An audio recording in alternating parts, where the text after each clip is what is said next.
este tema que está em 1 João, capítulo de número 2 e versículo 18, eu vou ler só para reforçar. Diz: filhinhos, é já a última hora, e como ouvistes que vem o anticristo, também agora muito se tem feito anticristo, por onde conhecemos que já é a última hora. Este tema é um tema propício para o momento em que estamos vivendo. Mas para nós entendermos esse texto, para nós entendermos o que o apóstolo estava dizendo, ou para nós entendermos que essa mensagem é uma mensagem para nós, é uma mensagem para a nossa geração, é uma mensagem para a igreja, nós precisamos ir para Mateus capítulo de número 20, porque João ele faz menção apenas da última hora. Mas quando nós vamos para Mateus capítulo de número 20, nós vamos entender que ali se trata de todo o dia, e não trata apenas da última hora na qual João se refere. Quando nós olhamos para aquela parábola, que Jesus conta aquela parábola, nós vamos entender que ali está todo o dia explanado.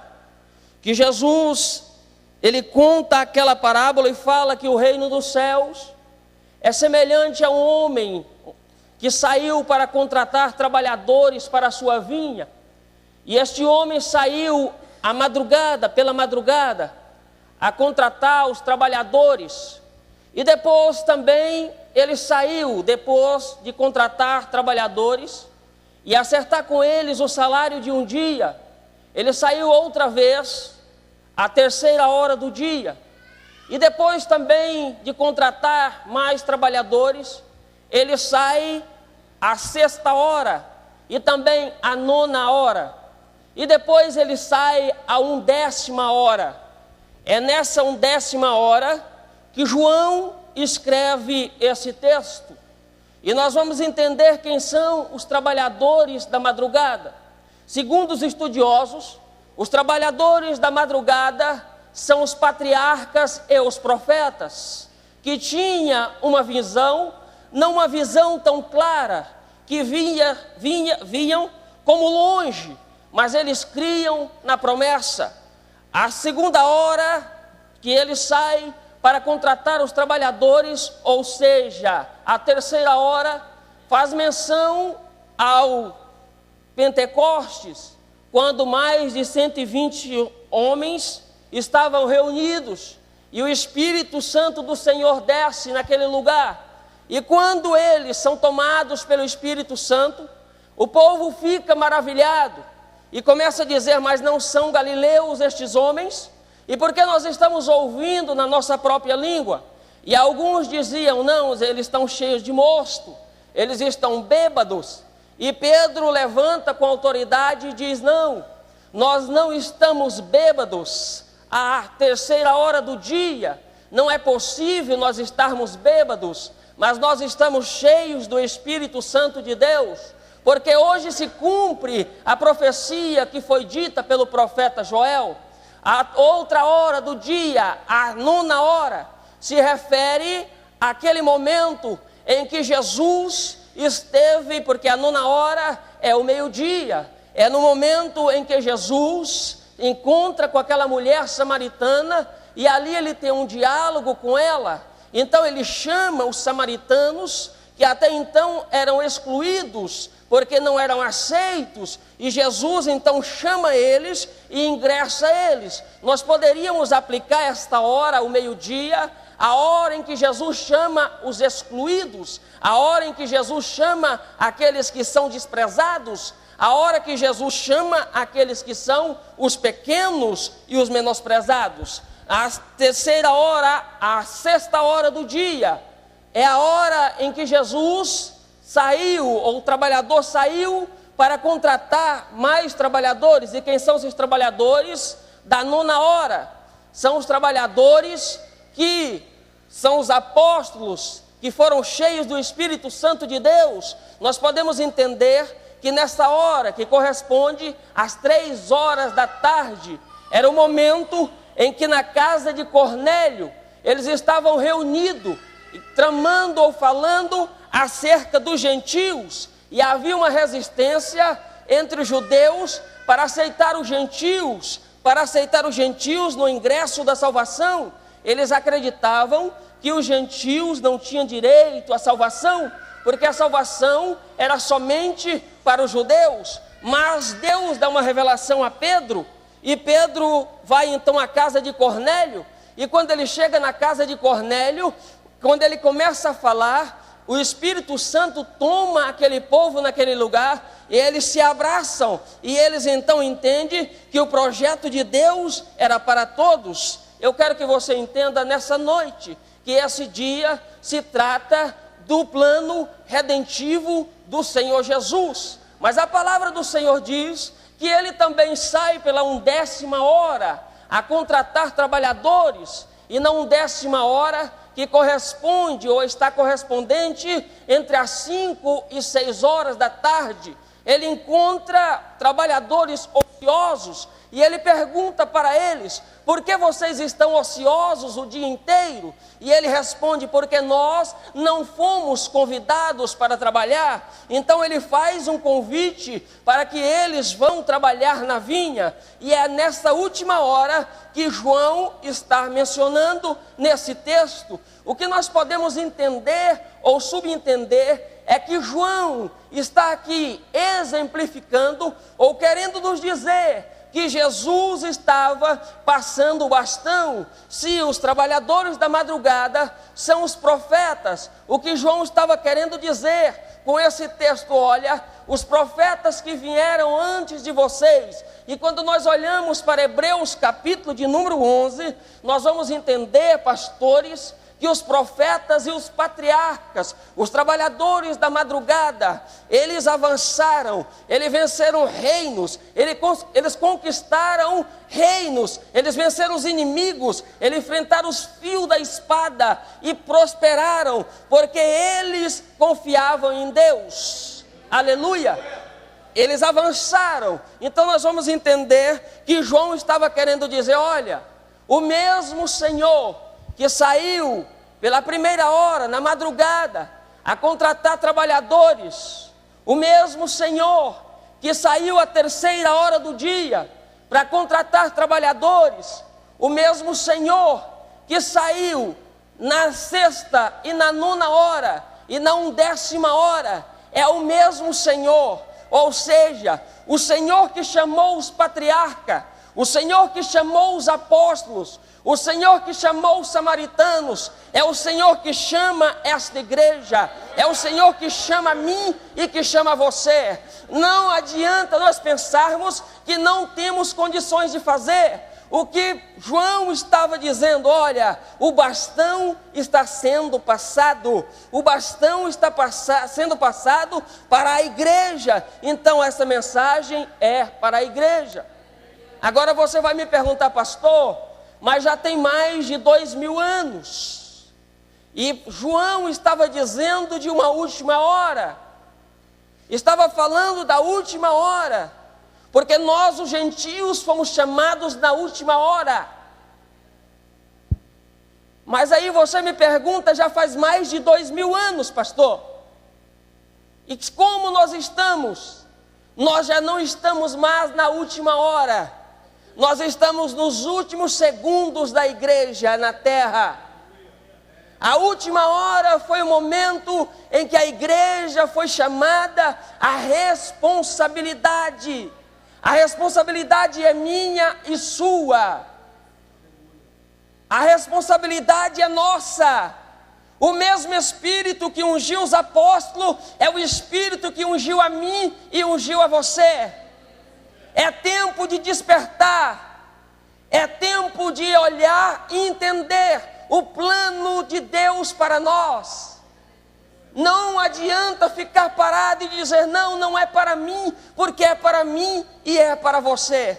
Os profetas venceram, os apóstolos creram, Quando você lê Hebreus capítulo 11, você vai entender que eles fizeram prodígios e maravilhas, e nós também somos capazes de fazer. No capítulo 12 diz que nós estamos rodeados por uma nuvem tão grande de testemunha, e essas testemunhas são os profetas, que venceram, que avançaram. Agora a igreja, João está escrevendo à igreja. Entenda uma coisa, a igreja sempre enfrentou oposição, a igreja sempre teve opositores, e ele estava dizendo: olha, a igreja é passado o bastão, mas eu quero que vocês fiquem atentos, porque há no meio de vós anticristos. Haverá um dia em que o anticristo vai revelar a sua identidade, mas já no meio de vós, alguns já se declararam anticristo. E o que é ser anticristo? É ser contra Cristo. Entenda uma coisa, esse negócio de dizer que a igreja não tem oposição, isso é evangelho fascista, isso é evangelho mentiroso. A igreja tem oposição, porque se a igreja não tiver oposição, tem alguma coisa errada.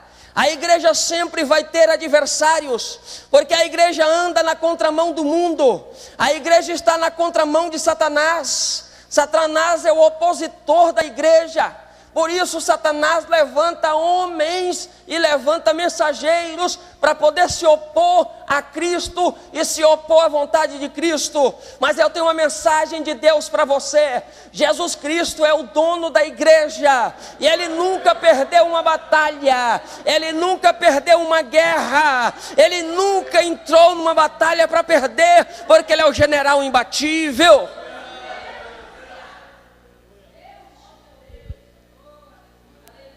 Entenda isso. Se a igreja não está enfrentando oposição, tem alguma coisa errada, meu irmão. E João está dizendo, está advertindo: olha, tome cuidado, porque já muitos se declararam anticristo no meio de vós. Agora vamos entender o percurso da igreja nesses 2000 anos.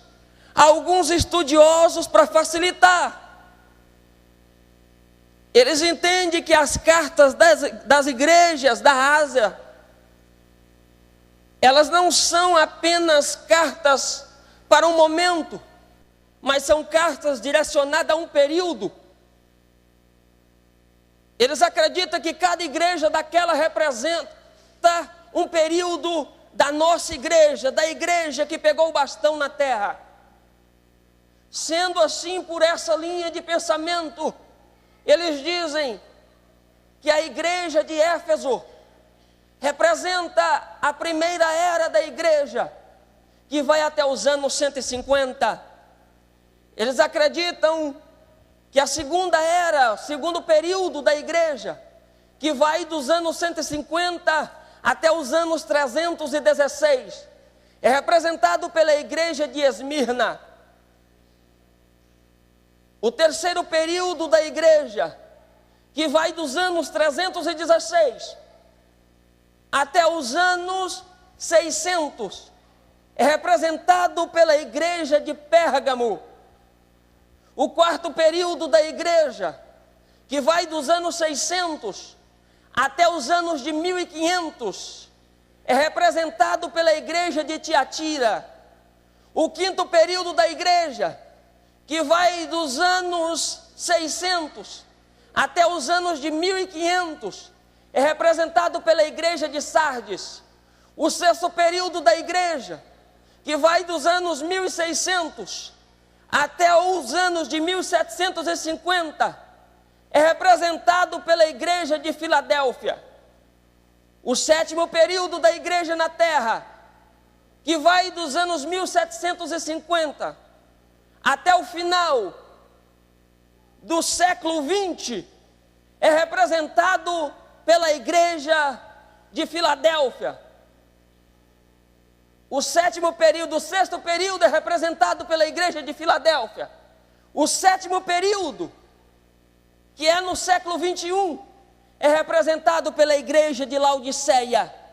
E pasme que é a nossa geração. É representada pela igreja de Laodiceia. É para você entender o período da igreja na terra. E a advertência de João para a igreja é a mesma. João está dizendo para mim e para você: é necessário que nós sejamos uma igreja espiritual. Porque Paulo, escrevendo a primeira carta à igreja de Coríntios, no capítulo 2, versículo 15, ele diz que aquele que é espiritual discerne tudo muito bem, e por ninguém é discernido. Aleluia! Quantos estão entendendo? Amém. Nós estamos no último período da igreja, não há como negar. Nós estamos nos últimos instantes da igreja. Eu falei aqui dos períodos da igreja mencionado pelos estudiosos. É para facilitar a nossa compreensão. Pastor, e o que o senhor quer dizer com isso? Que nós estamos no último período da igreja. A igreja de Laodiceia. E a igreja de Laodiceia tem muito a ver com a igreja deste século. Porque era uma igreja rica na terra, mas pobre no céu. Uma igreja que tinha riqueza na terra, mas não tinha nada no céu. Ao contraste da igreja de Esmirna, que era pobre na terra, mas tinha riqueza no céu. A igreja de hoje é uma igreja rica na terra, onde os púlpitos são dos melhores, onde os pregadores têm os maiores cursos teológicos, onde as igrejas têm os maiores templos, onde a igreja tem os maiores recursos, mas muitas das vezes não tem nada no céu. Mas eu quero te dizer uma coisa nessa noite.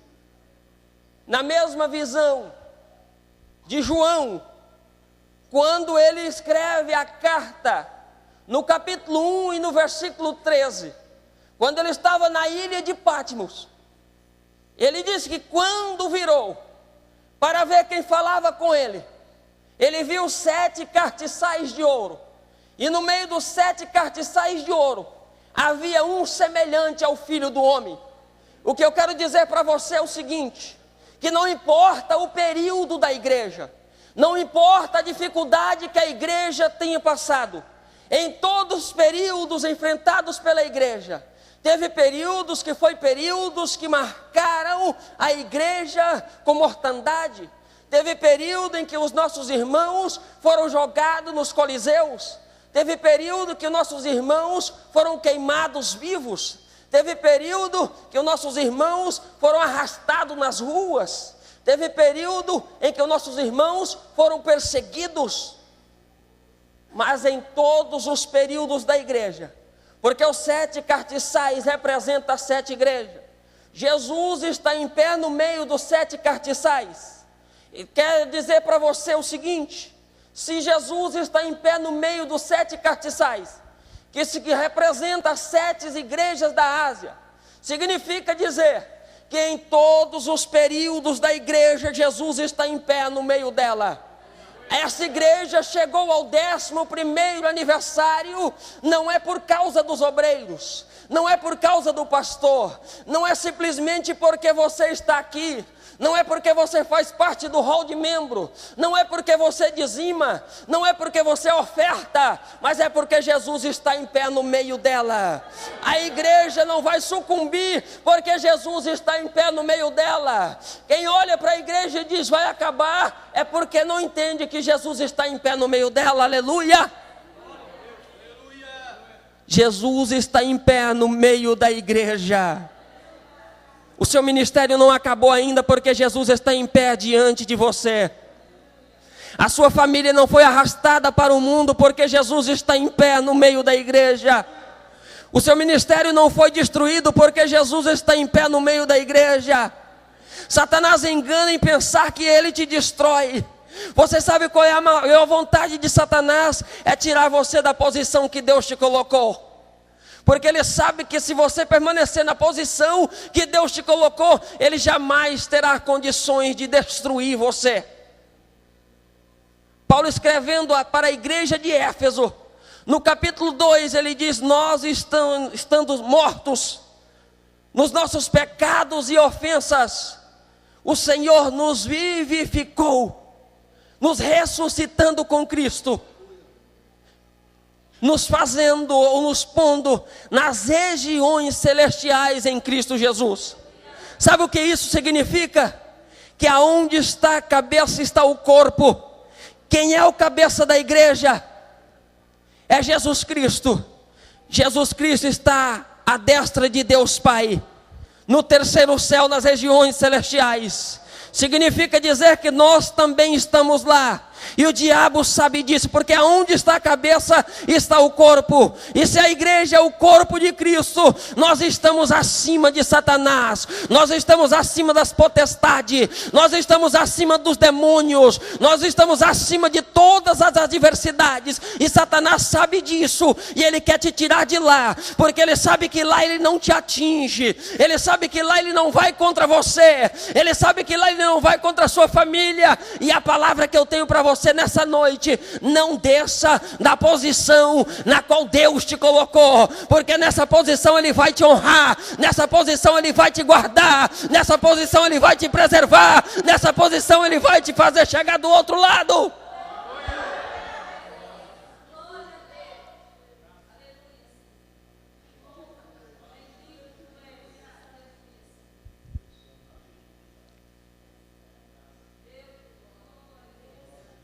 A igreja de Laodiceia foi condenada por Jesus, por ser uma igreja que não posicionava, uma igreja que não tinha posicionamento.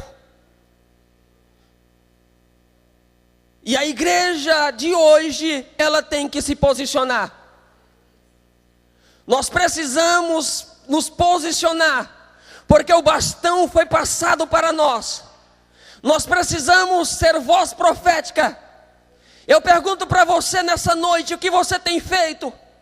Pastor, eu tenho dado meu dízimo. Pastor, eu tenho vindo no culto segunda, terça, quarta, quinta, sexta, sábado e domingo. Não, eu pergunto: o que você tem feito? Eu pergunto: que posicionamento você tem tido? Pastor, eu já faço alguma coisa. Eu quero te dizer que Deus espera mais de mim e de você.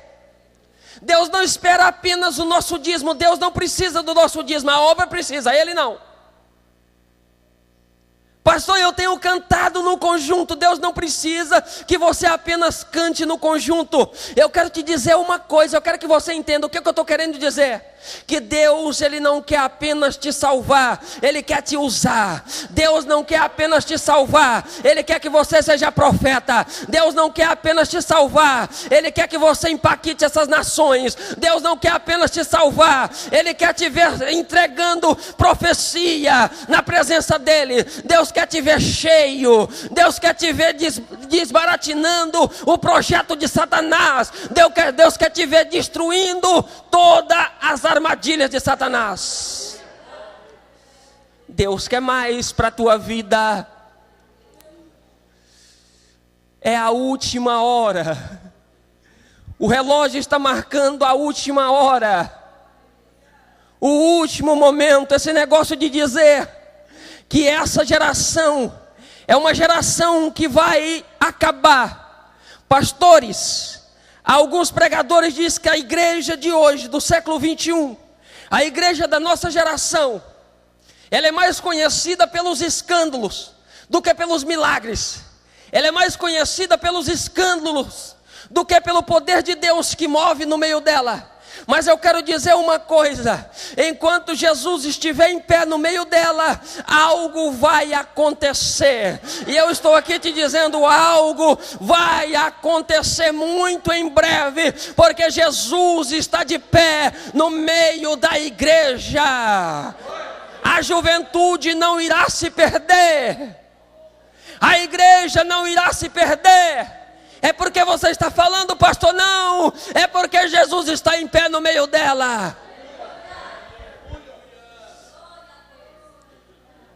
Em Mateus 16 e 18, quando ele pergunta para as pessoas o que estão dizendo ao seu respeito, pergunta para os discípulos, e Pedro, tomado pelo Espírito Santo, diz: tu és o Cristo, Filho do Deus vivo. Ele diz: Pedro, tu és Pedro, não foi nem carne e nem sangue que te revelaste, mas foi o meu Espírito. E eu afirmo: tu és Pedro, e sobre esta pedra edificarei a minha. Então a igreja é de quem? É dele. A igreja é dele. Diga para o seu irmão: você é dele. A tua casa é dele. O ministério que você tem é dele. A unção que você tem é dele. A graça que você tem é dele. O poder que você tem é dele. A virtude que você tem é dele. A salvação que você tem foi ele que te deu. Aleluia! Ninguém vai roubar o que você tem porque é dele. Aleluia! Ninguém vai destruir o que é teu porque é dele. Foi ele que te deu. Aleluia! Quem crê nisso glorifica. Aleluia! Irmãos, besta de Satanás, irmãos, em pensar que pode nos destruir. Trouxa de Satanás em pensar que nós somos qualquer um. Nós não somos qualquer um. Nós somos um povo escolhido. Nós somos a nação eleita. Nós somos o povo adquirido. Nós somos o sacerdócio real. Nós somos a noiva do Cordeiro. Aleluia! Ele não vai destruir. Esse negócio de dizer, irmãos, que a igreja isso vai acabar, não vai acabar. Esse negócio de dizer que o escândalo é maior do que milagre, isso é conversa fiada. Porque Deus tem remanescente. Deus tem remanescente. Eu preguei esses dias na igreja e disse que todos os dias eles estão erigindo um altar. Estão construindo um altar diferente. Altares que não são altares verdadeiros. Mas Deus ainda preserva Siló. E em Siló tem altar verdadeiro. Em Siló tem sacrifício. Em Siló tem fogo. Em Siló tem unção. Em Siló tem poder. Em Siló tem presença de Deus. Aleluia! Enquanto no lado oriente do Jordão não tem. Porque o altar é apenas de aparência. Tem muitos altares de aparência. E tem muita gente pensando, olhando para os altares de aparência e dizendo: pastor, o que é isso? Pastor, o que vai ser da igreja? Mas eu quero te dizer que tem Siló ainda. Deus preservou Siló e vai preservar até o fim. Muitos estão escolhendo o altar do Oriente, porque lá não precisa ter sacrifício. Mas muitos ainda atravessam o Jordão e vão para Siló, porque em Siló tem a presença de Deus.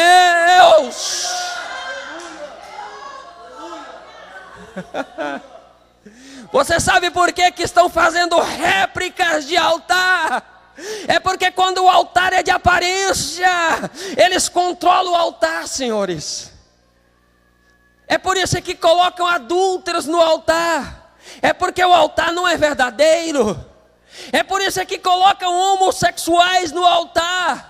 É porque o altar é de aparência. É por isso que colocam lésbicas no altar. É porque o altar não é verdadeiro.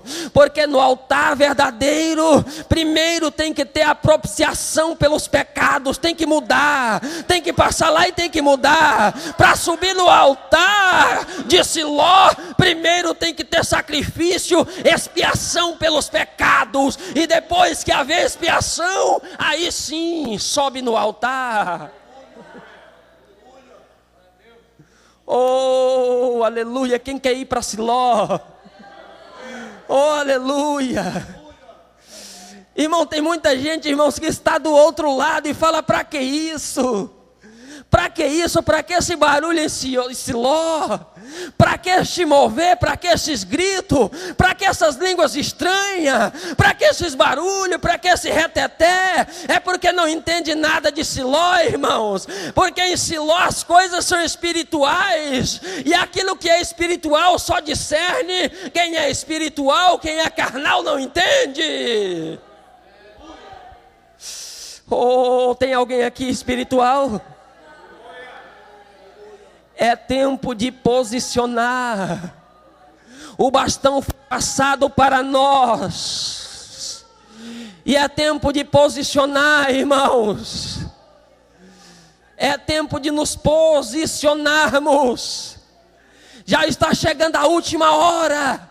Pastor, e o que devemos fazer nessa última hora, nesse último segundo?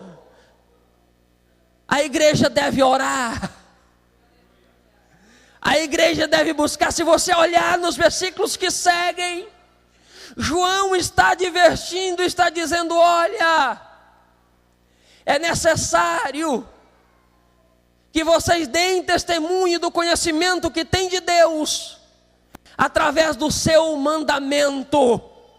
Porque aquele que diz conhecer a Deus e não conhece os seus mandamentos é mentiroso.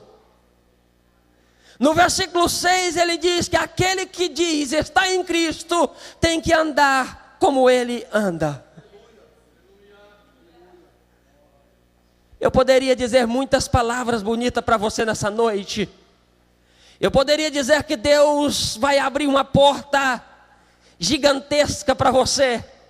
Eu poderia dizer que Deus vai te entregar, está entregando uma chave de um carro, de um apartamento. Eu poderia fazer como muitos fazem por aí.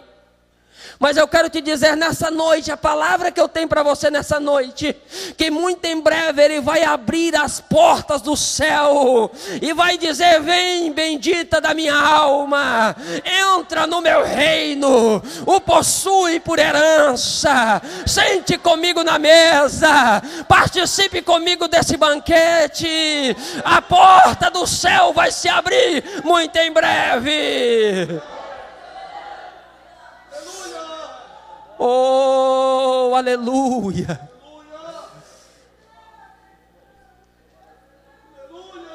Todos já foram em casamento. Quem já foi em casamento, irmãos? A maioria já casou, já foi em casamento. E quando você vai em casamento, que entra as pessoas, entra os padrinhos, entra as daminhas, entra todo mundo, o povo não dá muita atenção. Mas quando entra a noiva, a música muda. Todo mundo levanta, aplaude, todo mundo volta a atenção. Sabe por que eu estou falando isso? É porque quando eu prego uma mensagem dessa, meu coração jubila. Porque muito em breve os anjos no céu vão se levantar. Os 24 anciões vão se levantar. Todos os seres angelicais e celestiais vão se pôr de pé. E vão tocar, os maestros vão tocar uma música. E vão dizer: mas como ela é linda, como ela é bela, como a veste dela brilha, como ela está adornada, como ela é preciosa, como ela se parece com ele, como ela tem as características dele. Muito em breve. Oh, aleluia, é tempo de orar. O que João estava dizendo: não ameis o mundo. Ele diz no versículo 15: nem o que no mundo há. Satanás quer tirar você da posição que Deus te colocou, fazendo propostas. E eu quero te dizer nessa noite: não troque as promessas pelas propostas. A promessa dura, a proposta logo se vai. Só faz promessa, irmãos, aquele que pode outorgar. E só faz promessa, irmãos, quem outorga. E quem outorga a promessa é Cristo. O que é outorgar? É dar garantia daquilo que promete. Só Deus pode dar garantia, só Cristo pode dar garantia. Alguém pode prometer uma coisa para você, mas se você morrer amanhã ele não cumpre. Mas Jesus Cristo promete, e se você morrer, ele fará você herdar coisas muito maiores no céu. Aleluia, porque ele é Deus. Não desça da posição que Deus te colocou. Só teremos condições de vencer o inimigo se permanecermos nas regiões celestiais em Cristo Jesus. Satanás quer te levar para a lama, Satanás quer destruir tua família, mas enquanto Jesus estiver de pé, ele não vai destruir sua família, ele não vai destruir seu casamento. As drogas não será páreo para arrastar a tua família, para arrastar a sua parentela. O mundo não será páreo para destruir a sua família, para destruir o que Deus projetou. Enquanto ele estiver de pé, nada vai destruir. Oh, aleluia. Sabe por que você está aqui? É porque Jesus está de pé. Você sabe por que Jesus... Sabe por que você veio aqui hoje? Porque Jesus está de pé. Você sabe quantas pessoas morrem todos os dias? E sabe por que você não morre? É porque Jesus está de pé, te guardando. Você sabe por que você tem um ministério? É porque Jesus está de pé. É porque Jesus te deu um ministério.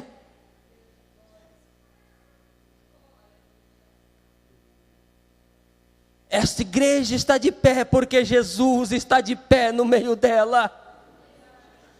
Oh, aleluia! É tempo de nos posicionar.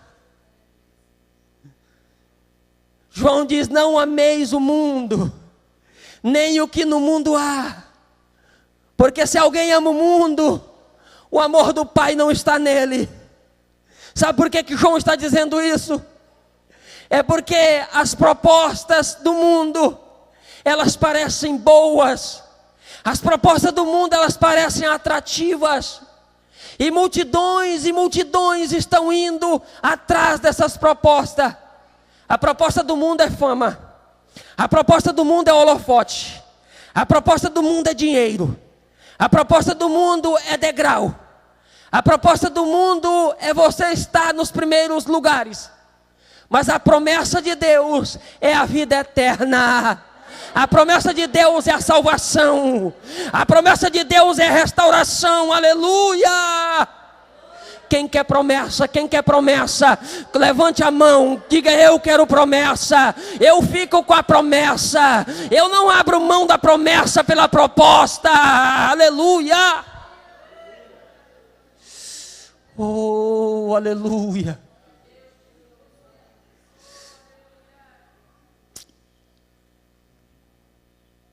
Não ameis o mundo, nem o que no mundo há. Não conformeis com o mundo. Conformar com o mundo é aplicar o seu estilo de vida ao seu estilo de vida. Porque Jesus quer te usar. Jesus quer te encher. Esse negócio de dizer que Cristo não batiza mais é mentira. Esse negócio de dizer que o povo não fala mais em línguas estranhas é mentira. Esse negócio de dizer que Deus não usa mais o louvor é mentira. Porque Deus ainda usa. Quem sentiu a presença de Deus aqui? A presença de Deus está sendo real, é real no nosso meio. Quando louvaram aqui, o céu se abriu. É para provar de uma vez por toda que Satanás está equivocado. Muito em breve, ele vai ouvir o estrondo da voz da igreja do Senhor. O pastor Pong Yugchu foi pregar no Brasil. E perguntaram para ele o que ele achou da igreja brasileira. Ele falou: a igreja brasileira é uma igreja, um gigante, ou não ser só a igreja brasileira, mas a igreja na terra é um gigante, mas um gigante que está adormecido. Mas muito em breve, o mundo vai ouvir o barulho da igreja, porque ela vai despertar. E quando ela despertar, os 4 cantos da terra vai ouvir o seu brado. Se coloca de pé. Se coloca de pé. Oh, aleluia. Eu não vim aqui pregar para uma igreja morta. Eu não vim aqui para pregar para a igreja de Laodiceia. Eu vim aqui para pregar para remanescente fiel. Eu não vim aqui para pregar quem anda de mão dadas com o mundo, mas eu vim aqui para pregar quem abre mão do mundo para poder ganhar o céu.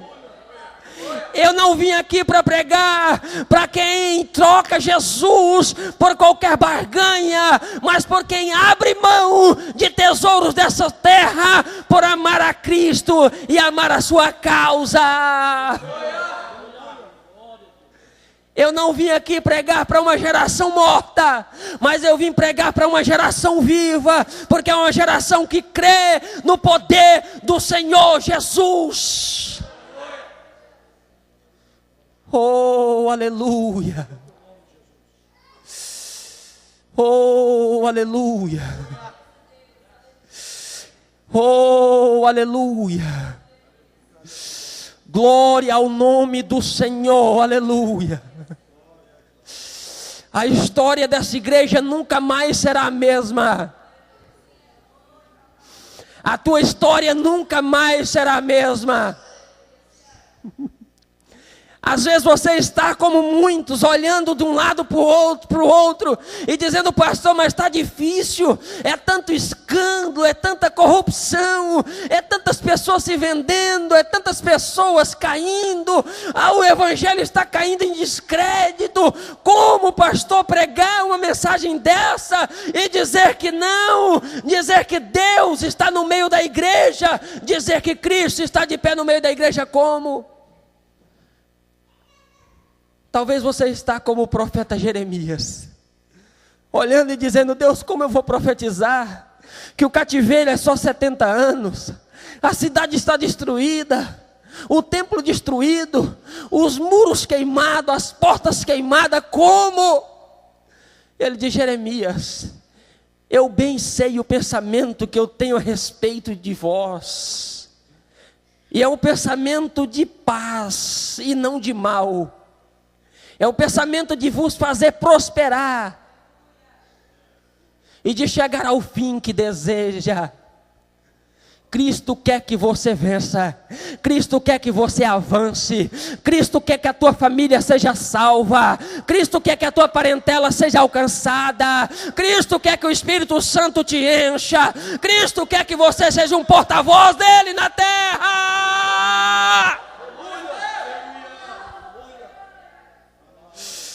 Cristo quer te renovar, aleluia.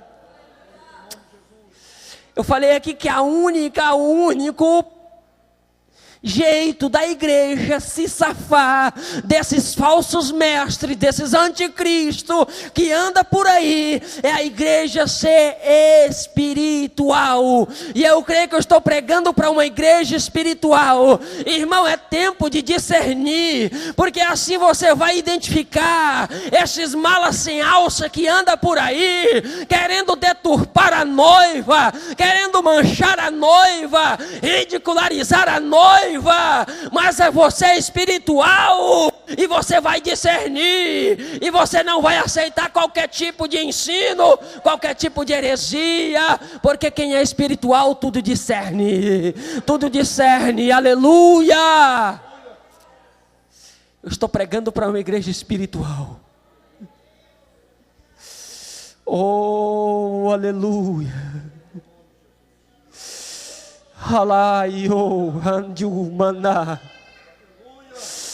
Oh, aleluia. Eu estou pregando para uma igreja espiritual. Oh, os olhos de muitas pessoas vão ser abertos aqui nessa noite. Amanto, manarahando, manayo. Escamas de muitos olhos vão cair nessa noite. Visão espiritual está sendo aberta aqui nessa noite, aleluia.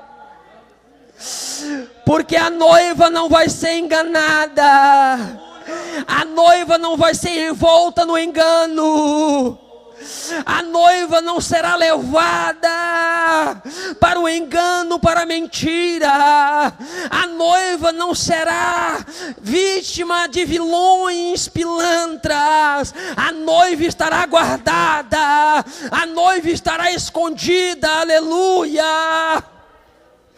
Harayo mandarasuyan chamanayo. Ya manduirayo kandura banasu andaramanai. Halayo mandarasuyan chamanayo.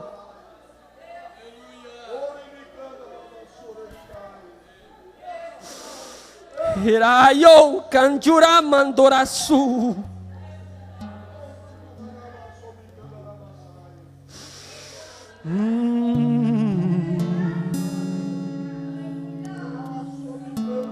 Alaio. Abra os olhos, Senhor. Abra os olhos, Senhor. Yahô mandaraçu. O noivo vem aí, aleluia. O noivo vem aí, aleluia. O noivo vem aí, aleluia. Só vai subir com o noivo quem tem azeite, aleluia. Yamanjo me anjuya mando surabandai.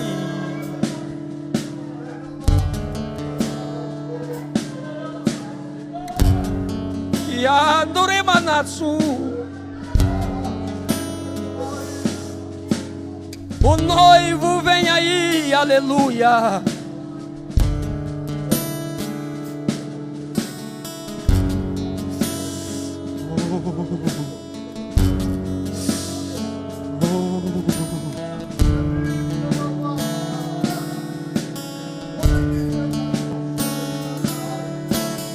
Abra a sua alma, abra a sua boca, se derrame na presença daquele que está entronizado entre os querubins, daquele que os serafins voam ao redor do trono, com duas asas cobre os pés, com duas asas cobre o rosto, e com duas asas voam, e diz: Santo, Santo, Santo, Santo, Santo, Santo, Santo, Santo, Santo, Santo, Santo, Santo, Santo, Santo, Santo, Santo, é o Senhor dos Exércitos. Santo, Santo, Santo, Santo, é o Senhor dos Exércitos. Santo, Santo, Santo, Santo, é o Senhor dos Exércitos.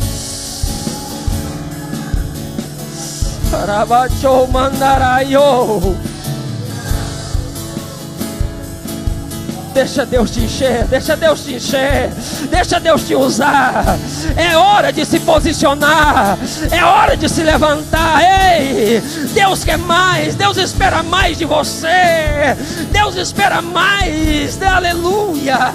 Deus espera mais, Deus conta com você, como contou com os primeiros trabalhadores, como contou com os apóstolos. Deus conta contigo. Trabalhou a mandaraçu.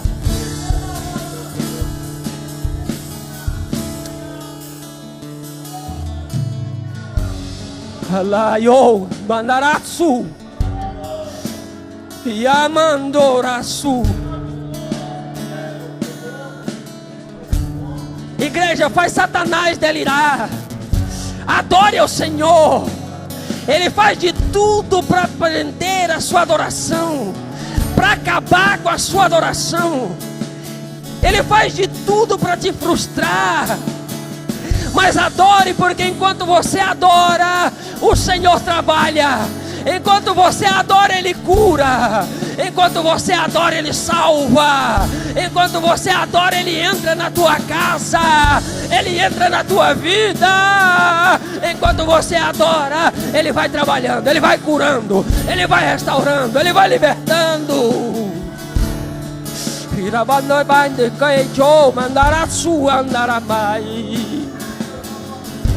Lamando rebahando yo.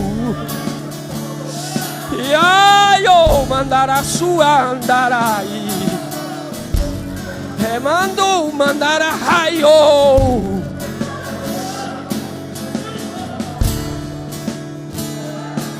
É a última hora, é o último milésimo. Ele está às portas, aleluia. Aleluia. É tempo de você abrir a sua boca, erguer a sua voz e dizer: Maranata. Ora vem, Senhor Jesus. Ora vem, Senhor Jesus. Ora vem, Senhor Jesus.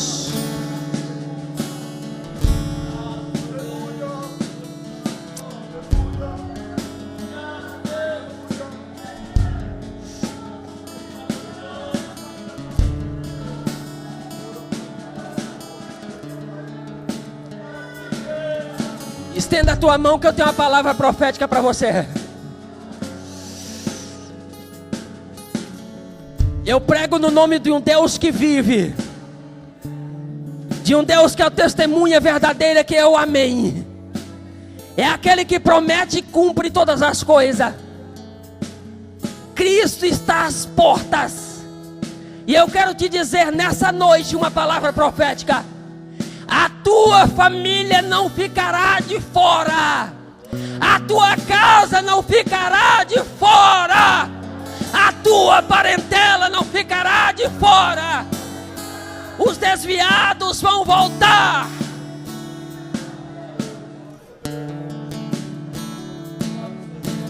Deus está quebrando algemas nessa noite. Deus está quebrando ferrolhos nessa noite.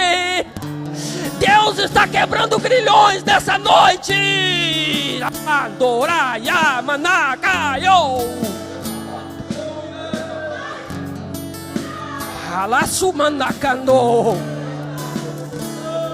Aqui é Siló, Siló, Siló, a presença de Deus está em Siló, aleluia. Abandorarbaçu. Yamandayo kandarabasu yandaramanai.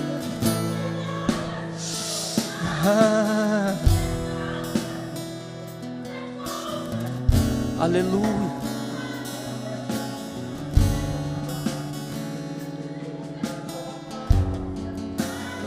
Oh, a nuvem de glória está sobre este lugar. A glória de Deus está sobre este lugar. A glória de Deus está sobre este altar.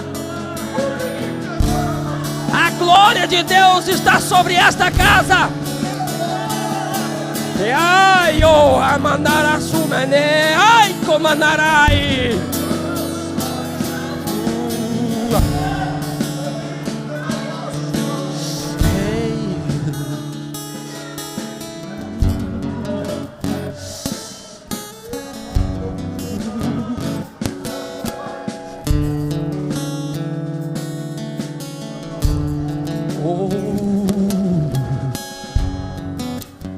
Sinta essa presença aí. Sinta essa presença aí.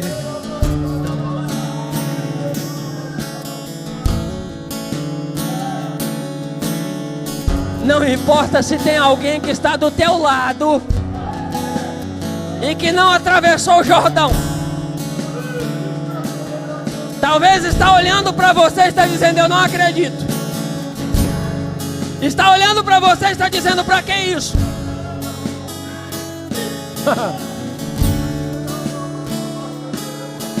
Faça como Davi, diante da presença de Deus.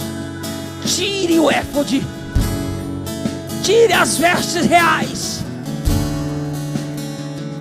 e salte na presença, diante da presença dele. Goste quem gostar, entenda quem quiser. Alaio.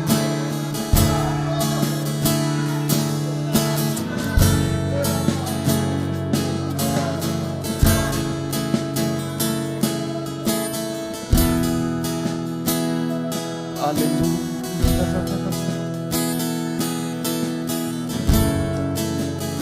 Eu vou terminar, eu vou te dar 1 minuto só para você adorar. Mas é para estremecer o inferno. É para estremecer o inferno. Erga a tua voz. Quem tem línguas estranhas, fala em línguas. Quem tem glória, dá glória. Quem tem aleluia, aleluia. Oh, aleluia. Aleluia. Só tu sabes. Pastor, eu só tenho lágrimas. Entra com lágrimas e Ele vai colher as suas lágrimas e vai transformá-las em sorriso, porque Ele é Deus. Só tu sabes quem vai subir, quem vai descer. Aleluia. Só tu sabes quem quer sumir, quem quer aparecer. Aleluia. Só tu sabes quem vai desistir, quem vai Satanás, você perdeu. Satanás, você perdeu. Quem Satanás, sou você é um eu, perdedor. Senhor? Coitadinho é você, Satanás. Joio ou trigo, A igreja de Cristo é mais